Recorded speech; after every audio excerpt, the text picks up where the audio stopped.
അങ്ങനെ ഒരുപാട് നാൾക്ക് ശേഷം ഞാൻ നാട്ടിൽ പോവാണ് കേട്ടോ. ഒരുപാട് നാളെന്ന് പറഞ്ഞാൽ ഒരു 1.5 വർഷമായി. അങ്ങനെ പെട്ടിയൊക്കെ പാക്ക് ചെയ്തു. 2 ലഗേജ് ഉണ്ടായിരുന്നു. ഒരു 7 kg ഒരു ഹാൻഡ് ക്യാരിയും പിന്നെ 30 kg നമ്മുടെ ഒരു ലഗേജും ഉണ്ടായിരുന്നു.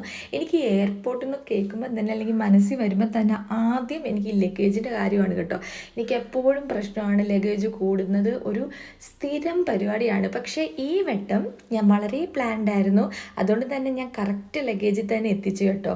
ഈ വട്ടം വളരെ ഫ്രീ ആയിട്ടായിരുന്നു ഞാൻ എല്ലാ കാര്യങ്ങളും ചെയ്തത്. കാരണം ഞാൻ ഒറ്റയ്ക്കാണ് ട്രാവൽ ചെയ്യുന്നത്. അതിൻ്റെ ഒരു പ്രശ്നം കൊണ്ടാണ് ഞാൻ ഇത്രയും പ്ലാൻഡ് ആയിട്ട് കാര്യങ്ങൾ നീക്കിയത്. അല്ലായിരുന്നെങ്കിൽ പിന്നെ കുഴപ്പമില്ലായിരുന്നു.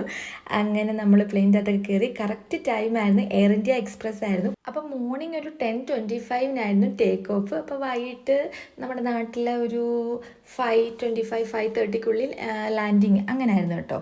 അങ്ങനെ കൊച്ചിയൊക്കെ എത്തി. വളരെ പെട്ടെന്ന് തന്നെ കൊച്ചി എത്തിയില്ലേ വീഡിയോയിൽ. അങ്ങനെ ലഗേജൊക്കെ കിട്ടാൻ ഇച്ചിരി ലേറ്റ് ആയിരുന്നു കേട്ടോ. അവിടെ മാത്രമേ ഉള്ളായിരുന്നു ഒരു ഡിലേ വന്നത്. അങ്ങനെ ലഗേജൊക്കെ കിട്ടി നമ്മൾ കൊച്ചി എത്തി. മനസ്സിന് എന്തൊരു സന്തോഷമായെന്നറിയാവോ നാട്ടിലെത്തിയപ്പോൾ.